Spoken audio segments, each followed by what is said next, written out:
Okay, so this is the second video on the binomial distribution.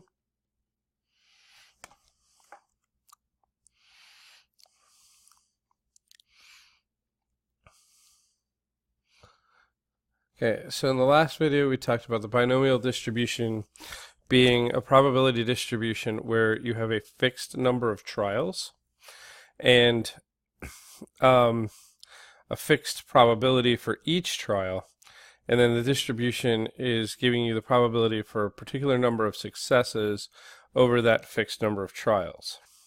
So today we're going to talk about the mean and standard deviation.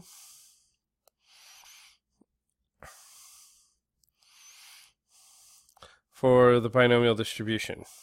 So we have some handy formulas here. We have that the mean mu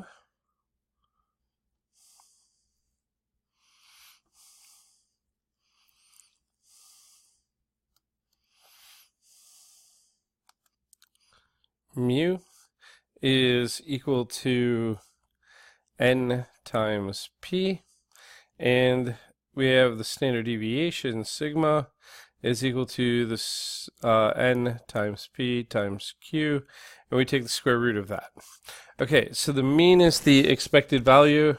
This is the number of trials times the probability of success will give me the expected value, and the standard deviations is the number of trials times the probability of success times the probability of failure.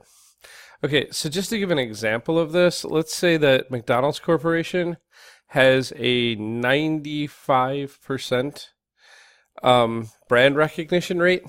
So this means that like 95% of the people that are shown McDonald's branding associate that branding with McDonald's Corporation. So that's pretty high. It means they've got like some great market penetration with that branding. So given that, if we were to go after, let's say, 50 adults. So let's say we have a sample size of 50, and we show them like a McDonald's logo and say, what company is this? And we believe that on average 95% of them will actually get the correct answer there. So P in this situation would be 0.95. That's success in each trial. Q then is that 1 minus P, which would give me 0.05.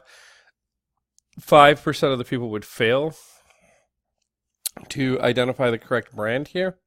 So the mean or expected value here would be 50 times 0.95, which works out to be 47.5 out of 50 people would correctly identify the McDonald's logo. Okay, so that's on average. If I grabbed 50 people, we would expect about 47.5, so between 47 and 48 of them, to actually know that that logo was for McDonald's. Okay, the standard deviation on this is then going to be the square root of 50 times 0.95 times 0.05. And if you throw that in a calculator, you're going to get 1.54 rounded off, right? So it's really close to about 1.5. So what does this mean? This means that if we did this experiment, we could take 47.5 plus 2 times 1.54 yields 50.58, and 47.5 minus 2 times 1.54 yields 44.42. Okay, so this means that this is the upper bound and the lower bound for usual values of this experiment. So this means that anywhere between like 44 and 50 would be an expected value for this, or an ordinary value for this.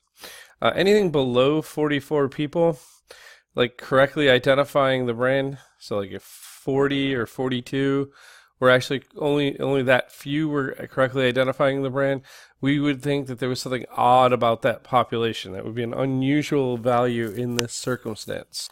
So just to quickly summarize, if you have a binomial distribution, its mean is the number of trials times the probability of success, and the standard deviation is the square root of the number of trials times the probability of success times the probability of failure. These are the two important facts that you need to know from this section.